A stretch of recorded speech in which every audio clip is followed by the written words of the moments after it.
This is rjcarbone, and you're listening to BD4. Anthony for three. Bang! That one goes down. This one by Mattingly. Oh, hang on to the RJ Barrett does it again from downtown. He is just tearing the Orioles apart. It's good. Randall gets the bounce, and he ties the game. Houston ducks under. Got it! With 8 tenths left. Up and ran. Slam the other way for Aaron Judge. Penetrates, creates, and showing some dexterity as well with the left hand. Yankees win. The Yankees win. All right. What's happening? Welcome to the show. I am your host, RJ Carbone, and you are listening to, or maybe watching, episode 355 of BD4, where there is no better way to get your Yankees and Knicks analysis. We also do MMA now too. Yanks every series, Knicks every game, and MMA on the weekends. In fact, we're doing some MMA in this episode. Going to recap UFC 273 from this past weekend. And it was an excellent card, in my opinion. So we're going to go over it. But first, guys, be sure, if you have not yet subscribed to the show, to subscribe to the podcast. Download these episodes wherever you download your podcast. Maybe you like listening to the shows on, Apple Podcasts. And if you do that, be sure to also give us a 5-star rating and review, because we are currently a 5-star podcast and would like to keep it that way. You can also listen to us, as well as Apple Podcasts, on Spotify, SoundCloud, Google Podcasts, Anchor, and many other listening platforms. And the podcast is also available in video format.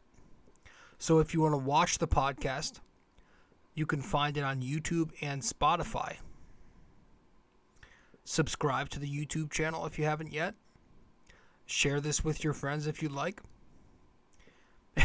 It's funny because, listen, you guys, for those of you who do tune in, always know I say all the time, I do these podcasts for my own enjoyment. This is a hobby. I really love talking about sports, talking about my favorite teams and sports and stuff like that.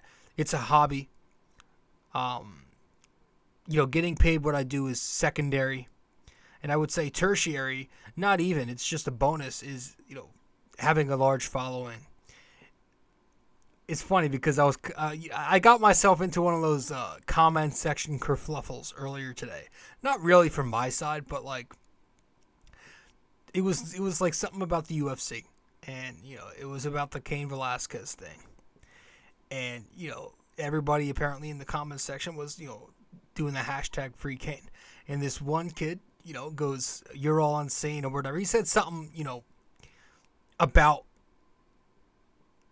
the other people, being, he was against what the mainstream narrative seemed to be in that comment section. And I was like, so he said, these commenters are all, I don't know what he said, but it was, and he used the face palm emoji. And I was like, nope.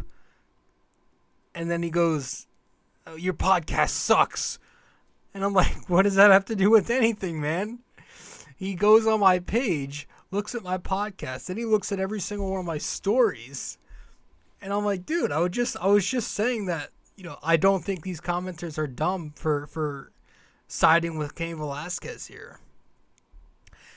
And I just thought it was funny because, the very first thing it seems like everybody, when you talk about podcasts and stuff, everybody's always about, they want everything to be about validation. But I want you guys to know that's not what this show is. I don't do this for a large following. I don't care. I'm not like the rest of my age group and the generation beneath me where I seek personal validation. I do things like this for my enjoyment. But I just I'm going way off track here. I just thought that was funny. But if you want to follow me on the internet and on social media, be sure to do that. You can find me on Facebook at rjcarbone, r.j.carbone. And you can also find me on Instagram at robjcarbone. All right.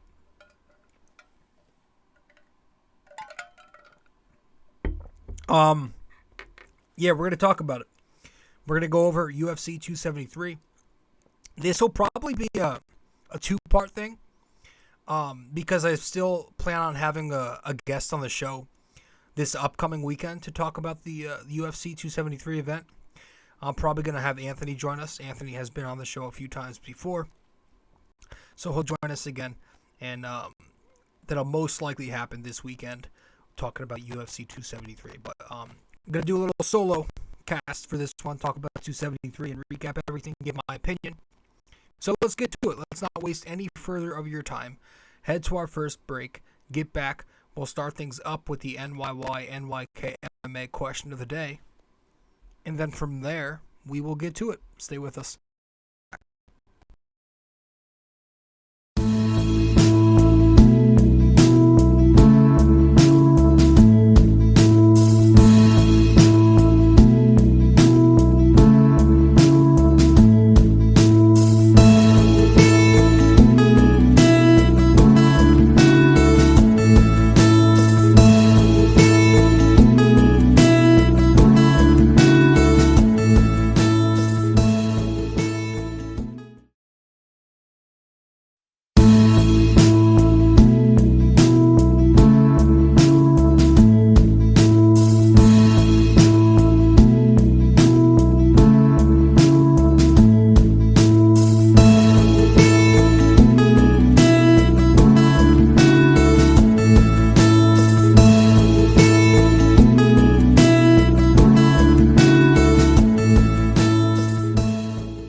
All right, welcome back to the show.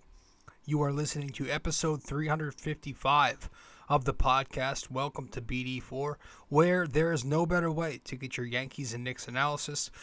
We also do MMA now too. Yanks every series, Knicks every game, and MMA on the weekends. I am your host, RJ. So welcome to the show. If you are new here, be sure to subscribe to the podcast and listen to it, download it, watch it on the many platforms it's on. Follow me on social media. You know where to go. And also, before we get going, I do write a blog. I write a blog for ultimatesportsnetworks.com called the Bomber Bacher blog. And if you go there, ultimatesportsnetworks.com, and subscribe to the Bomber Bacher blog using code 6A2841ERJC, you get 10% off everything. You get a discount per month. You get a discount to every single article, which you get full access to. And you get a discount to any merch that you purchase. So, with that out of the way, let's get to our NYY-NYK-MMA question of the day to start this episode off.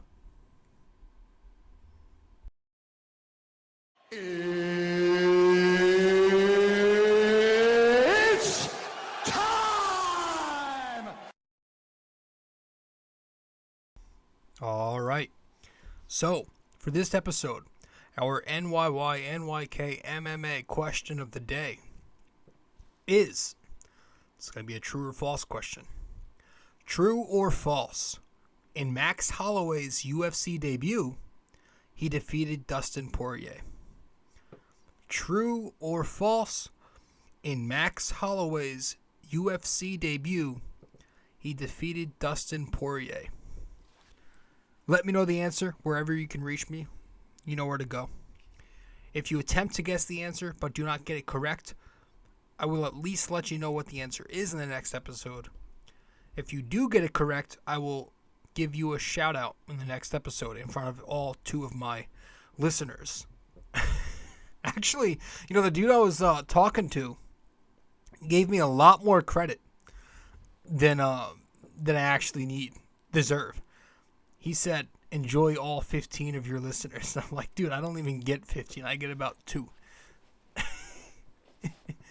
All right, so let's talk about it because it was a good event. UFC 273 went down this weekend. I missed the undercard, not gonna lie.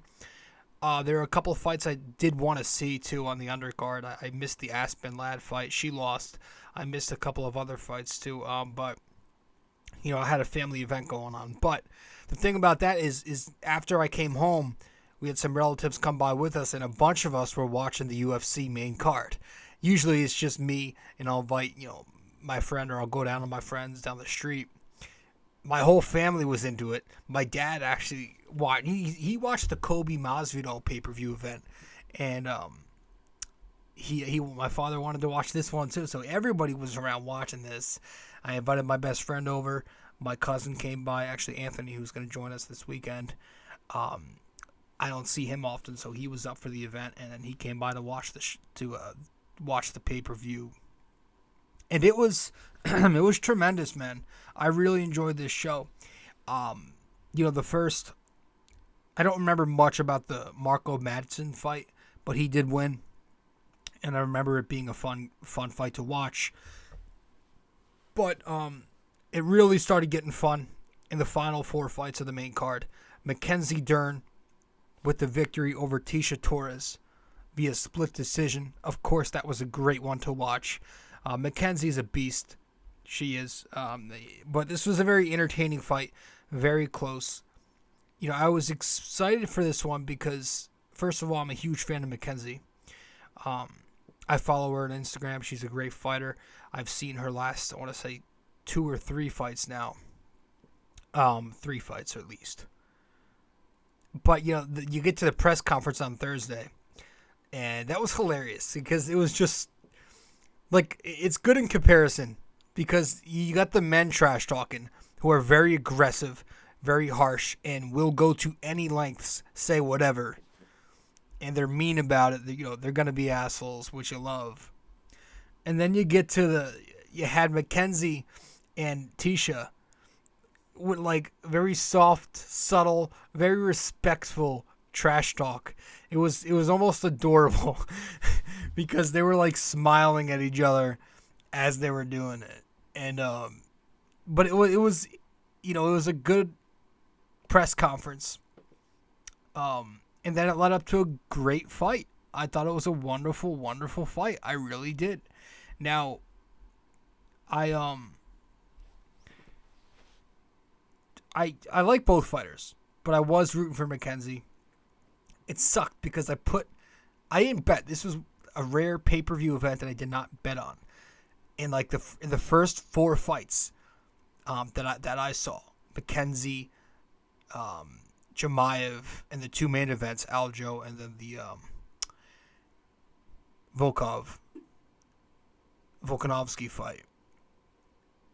I was 3 in a row up until I had actually no, the Madsen fight. I called that one before it happened. Then I called Mackenzie winning. That happened. Then I called Khamzat winning. That happened. So I was 3 for 3, and I'm like, damn it, I would have made some buck on this parlay. And then the upset with Aljo happened, but we'll get to that later.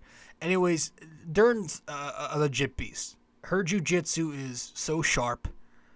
It's I think we saw the Kimura attempt in there. She is a monster. I know Torres is good too. She had her moments in this fight. She had her moments on her feet. I think that's where she's best. Her stand-up game, she looked great. And she's jacked, by the way. I mean, she is jacked. Her upper body is huge. Some even thought she took it. I know Barry Luxembourg had her taking it, which is very understandable. But to me, I think it was a pretty fair call by the other 2 judges to give it to Dern. I mean, Dern is also in excellent shape. She has amazing cardio. She's in great shape. She put on 15 pounds of muscle, or 11 pounds of muscle, I read somewhere. Or I think I heard somewhere on a podcast. In her last 3 camps, she has put on 11 pounds of muscle.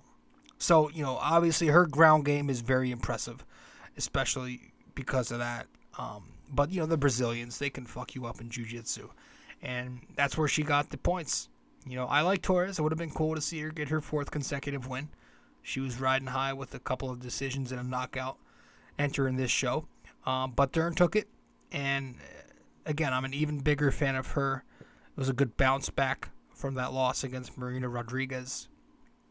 But yeah, she gets the win. She's now 12-2 in MMA, 7-2 in the UFC, and has won 5 of her last 6 UFC fights. She's awesome. It's going to be interesting to see where she goes next. I really think that if she can start dominating the ground game, and I mean dominating the ground game, she has a shot at fighting for a title pretty soon. I have to look at the rankings. I don't know where each of these fighters are now, but I can imagine she's getting close. So that was the Mackenzie Dern fight. The Khamzat Chimaev fight was right after that, right? Yeah. And, yeah, he got the win. As expected. Okay. Over Gilbert Burns. And it was via unanimous decision. It won the fight of the night as expected. I mean, wow. Actually, it wasn't expected. Let's be honest. This was not expected. I mean, it was a hyped up fight. But I feel like many people, if it won an award, many people were expecting Khamzat to win Performance of the Night or something. But I mean, credit to Gilbert Burns, man. The toughness, the resilience. Jesus Christ, this dude is a true warrior. Listen, I always liked Gilbert Burns, but I didn't know he was this tough.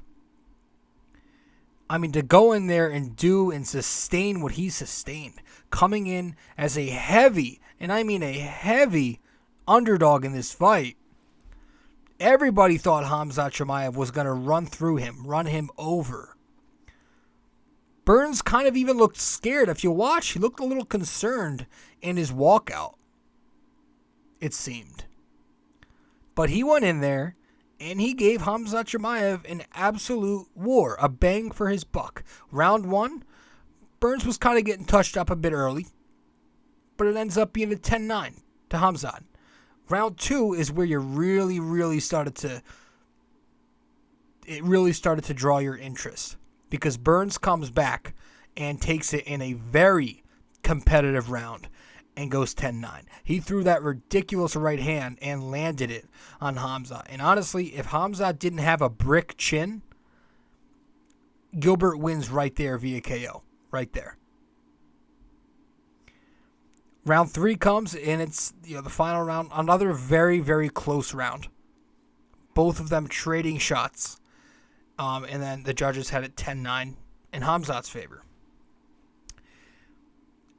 But, yeah, I mean, Burns, with he had one of those performances where, it was you lose, but you really win type of performance, right?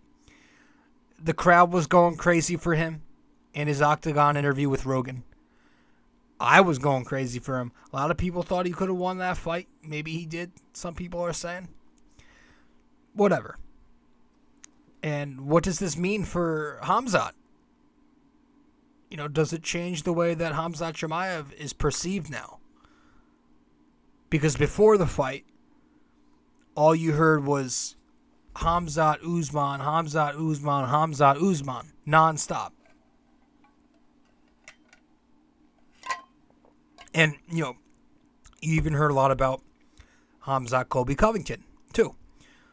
Right? Hearing that a lot. You're still hearing it. That could be his next fight. 2 cardio machines. So maybe it changes a little bit in that aspect where, I think that fight just shows how great Usman really is. But I don't really think it kills any kind of Chimaev's hype. I don't think it should either. Just because he won. Like just because he didn't breeze through him. I mean, the guy had never lost a round heading into this fight. He was 10-0 with 10 finishes. He had never really been hit before. So, yeah, he showed some vulnerability here. Big deal. He's human. It's completely crazy to me that, how that perception can suddenly shift 180 degrees with some MMA fans. The man did all of that. 10 straight finishes. But the very moment he wins a fight that goes to a decision instead of a KO, TKO, submission, he's now middle of the pack? Like, why do we always do this? We focus on the one moment of vulnerability whenever that happens, and then all of a sudden we just forget about the other multiple moments of glory. It's like what my grandmother used to say all the time. I don't know how, I forget the exact quoting, but like, they never forget when I do right all the time. Or no, they never forget when I do wrong all the time. What was it? No, see, I'm screwing it up.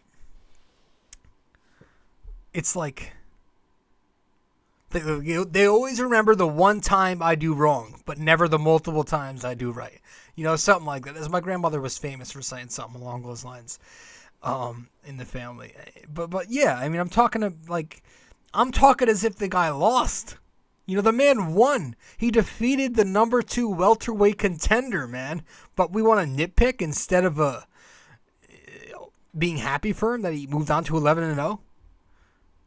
Just because he's not 11-0 with 11 finishes and he's only, 11-0 with 10 finishes, he's now middle of the pack. Jesus Christ, people. Lower the standards. It's like we all need a reminder of where we are versus where these guys are. It's crazy. So congrats to him. Khamzat definitely deserves, I think, a shot at Colby Covington. I think you got to give Leon Kamaru Usman. But right now, I think that's a great shot for both of them. I think that'd be an excellent fight.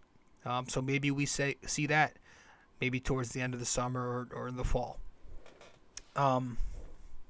So that was a great fight. And then we got to the 2 main events. The co-main event was excellent. I liked that fight. This was interesting because I know a lot of us thought Petr Yan was going to take it, right? Last time out, obviously, we had the illegal knee. It seemed like Petr Yan was on his way to a victory, and then he threw the knee. I predicted Petr to win this fight. 95%, if not more, of MMA fans predicted Petr Yan to win this fight. He was a heavy favorite on the betting odds. I didn't think it would be close either. I got to stop doing this. I got to stop expecting the favorite to just be the favorite every time and win, because this is MMA and anything can happen, as we can see. Juliana Pena. But it was not only close, but very entertaining as hell. I hate that this happens all the time. I hate that every time you get a close fight, people think of it as a robbery. I could not care less about the robbery thing. To me, it's like, quit the bitching. Because you're never going to hear me bitch immediately after a great close fight. Like, we were gifted an excellent dog fight.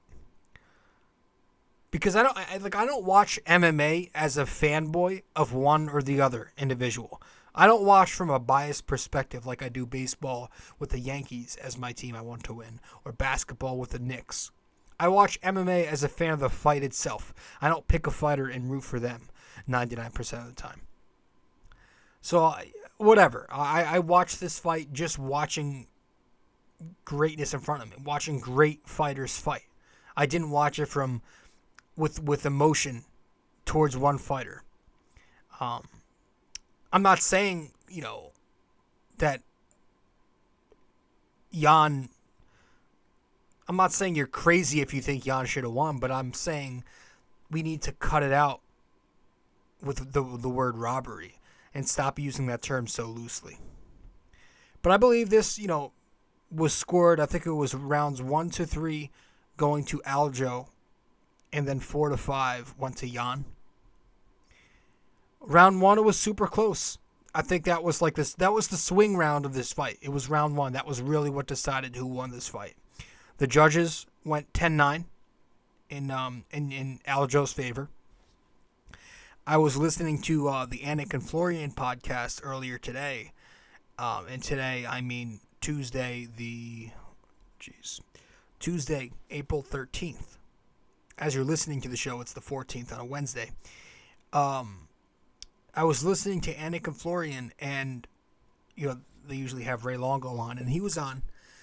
He was saying he thought the first round was a 10-8 in Aljo's favor. Now, I think you got to keep in mind he's also Aljo's coach. Okay. But I thought, I might have to watch it again. Maybe I should. I thought round one was very close. I thought that Jan threw some big shots, but he either didn't land many of them, or when he did, it wasn't very effective. And Aljo, if you watched him in round one, he outlanded Jan in the first round. Round two came, and I think all judges had this one 10-9 in Aljo's favor. Some actually thought this was a 10-8, some fans in favor of Aljo. He had at least 3 minutes of ground control. Just an excellent job. Now, Jan did a nice job. Petr Yan did a nice job preventing the submission on the ground, but he really couldn't do anything else. He couldn't escape those body triangles that Aljo was throwing on him. He couldn't really get Aljo off him. He was just flattening him, smothering him on the ground, and he took his back, and from there it was pretty much dominant the final 3 minutes or so in the round. And dominance is usually the adjective that we do use for those 10-8 rounds, right? But at the same time, if you have a problem debating whether or not a 10-8, a round is a 10-8 or not, it might not be a 10-8. Right? That was also a great point they brought up on the Anik and Florian pod. So that one went to Aljo. Round 3 went to Aljo, and then round 4, again in 5, went to Petr Yan. But yeah, regardless, I'm not going to abuse the word robbery, please, as if this fight wasn't extremely close. Even if you're on the side of Yan and you thought he grabbed 1, 4, and 5, you still should be able to admit as an MMA fan, as a fanatic of this beautiful sport, that 1, it was a close-ass fight, and 2, at the end of the day, you saw a very sharp Aljamain Sterling and a not-so-sharp, way less dominant Petr Yan. All right? And yeah, I'm going to give credit, okay? Because it's not like he won to another illegal knee. Aljo deserved this. He deserved it, and he got it. He's a good dude. Props to him. And no, I'm not some fanboy, because in fact, I am currently working on finishing my apology form and submitting it to Aljo. Yeah, I saw that. But yeah, you all heard me. I was saying plenty of times that I thought Jan was going to win this. But yeah, he unfortunately loses because I'm a fan of him. And what's next for Aljo? I think he called out TJ Dillashaw in the interview in the Octagon afterwards, who was in attendance. So there's a very strong chance that happens. There's also a decent chance that we, down the line maybe, get a trilogy between these two fighters, between Jan and Aljo.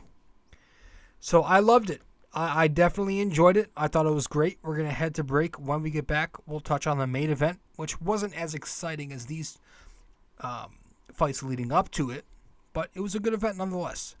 Be right back. Stay with us. Hey guys. So I've noticed that only a small portion of you who watch BD4 on YouTube are actually subscribed. So if you do enjoy this podcast, and maybe you want to be notified when new episodes release, I'd consider subscribing and also hitting that notification bell. This way, we can help the channel grow, and you won't miss a single episode of BD4. Alright, let's get back to it.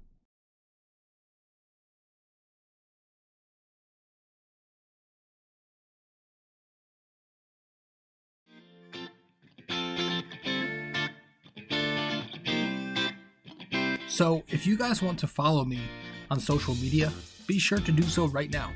I'm on Facebook at rjcarbone, and I'm also on Instagram at rjcarbone. Once again, if you want to find me on Facebook, that is rjcarbone. Instagram at robjcarbone.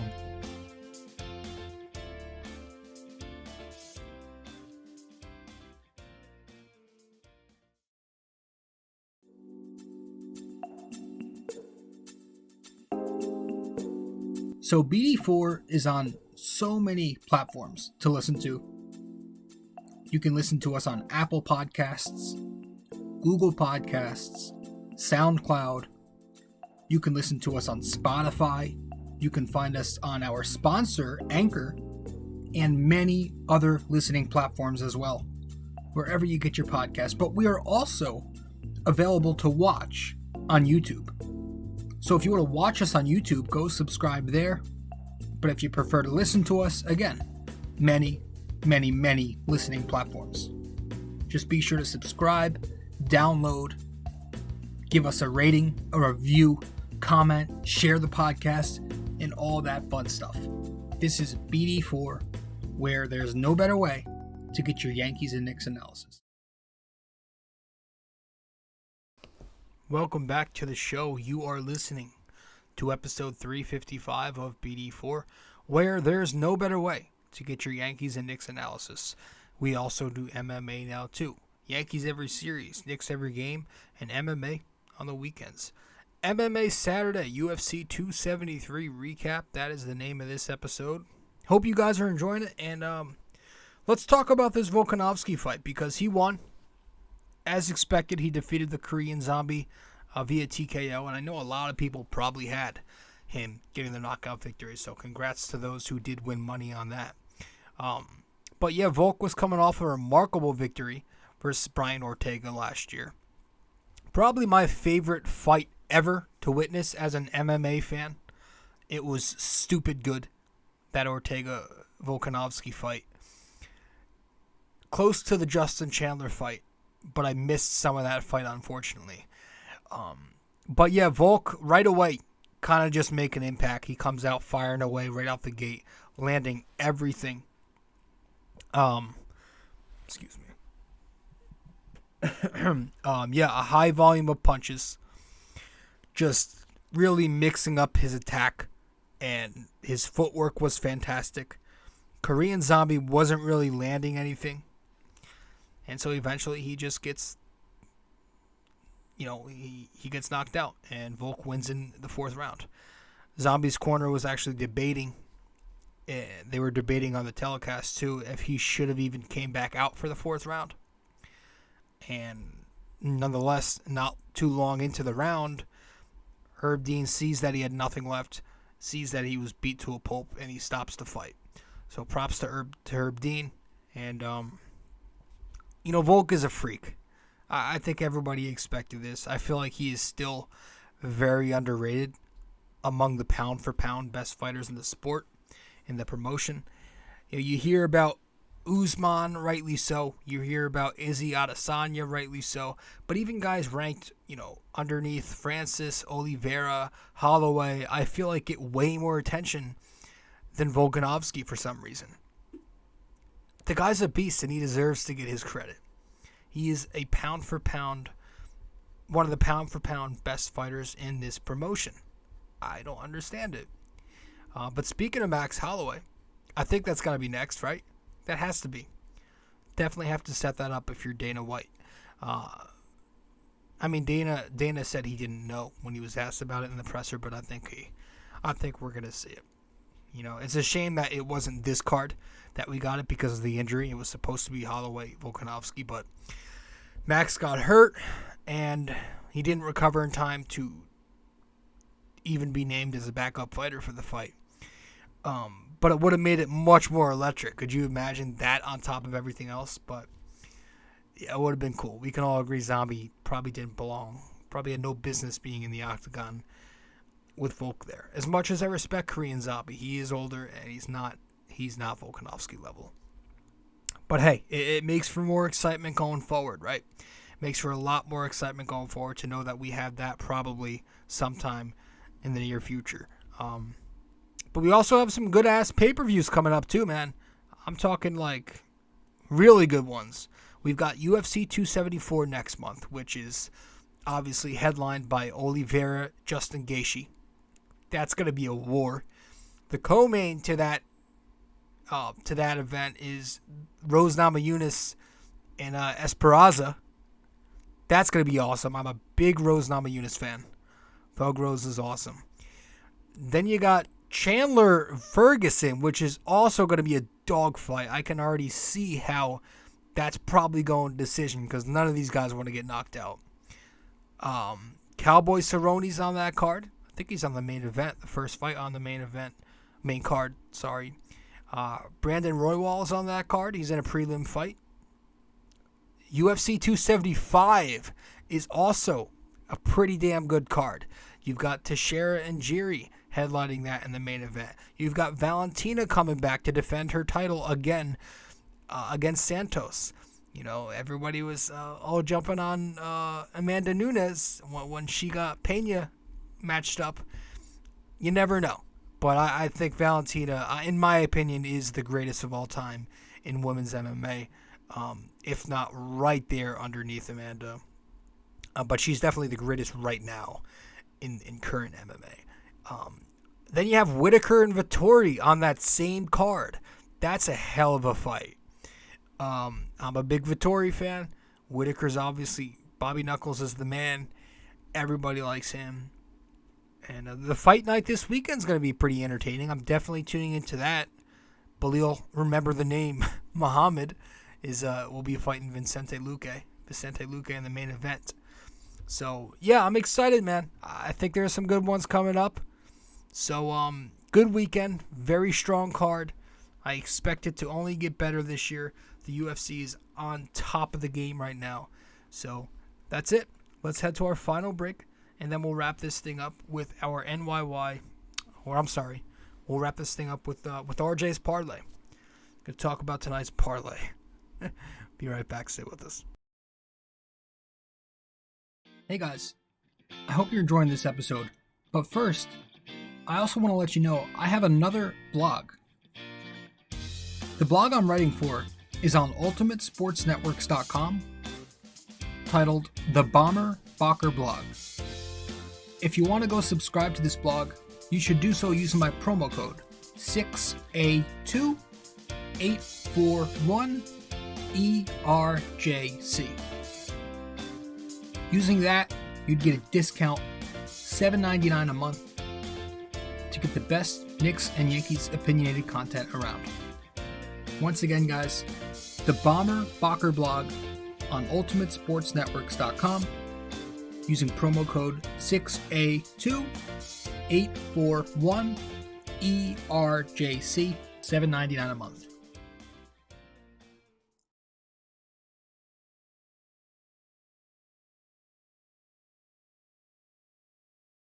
A custom wall tapestry is a surefire way to uplift any room's aesthetics with a personal touch. This 100% polyester wall tapestry comes with hemmed edges for extra durability, while its mildew and water-resistant properties ensure years' worth of decorating bliss. The advanced tapestry printing techniques guarantee crisp detail even for the craziest of designs in any of the multiple size choices. You can select a size of 26 by 36 inches, 51 by 60, 68 by 80, and 88 by 104. These wall tapestries usually ship in 7 to 10 business days, and the price ranges from $24.99 to $69.99, all dependent on the size you select. The Bomber Bocker blog wall tapestries come in orange, gray, and black. But most importantly, be sure when purchasing a wall tapestry for the Bomber Bocker blog that you use promo code 6A2841ERJC. 6A2841ERJC. Just go to ultimatesportsnetworks.com and click on the Shop MVP tab, searching the Bomber Bocker blog. And there you have it.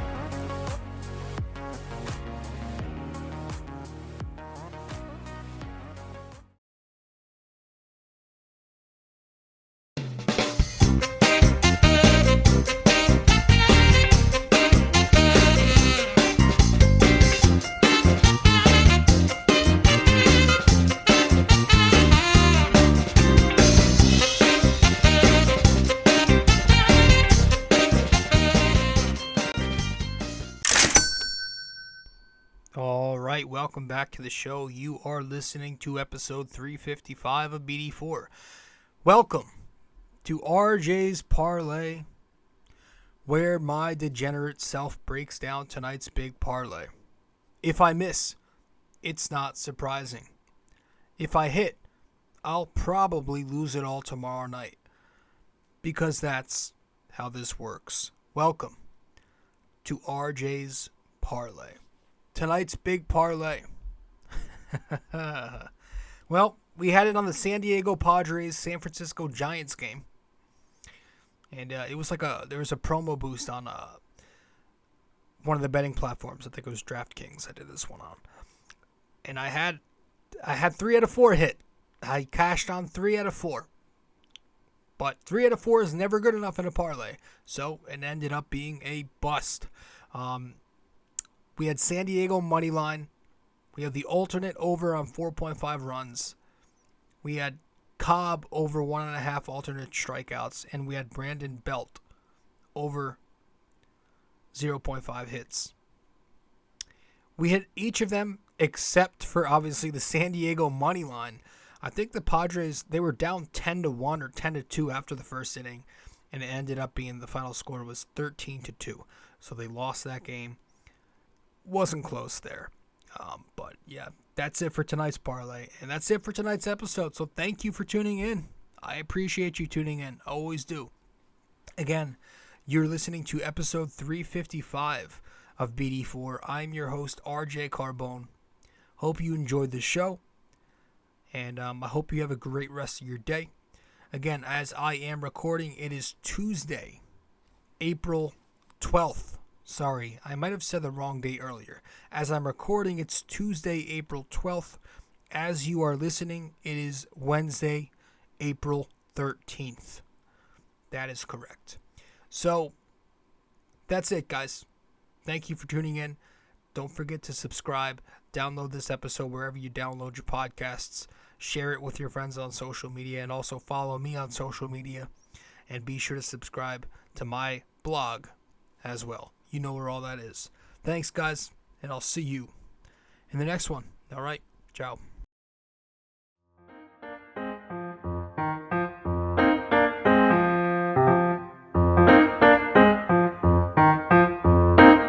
This podcast is brought to you by Anchor. It's the best way to make a podcast. Download the Anchor app or go to anchor.fm.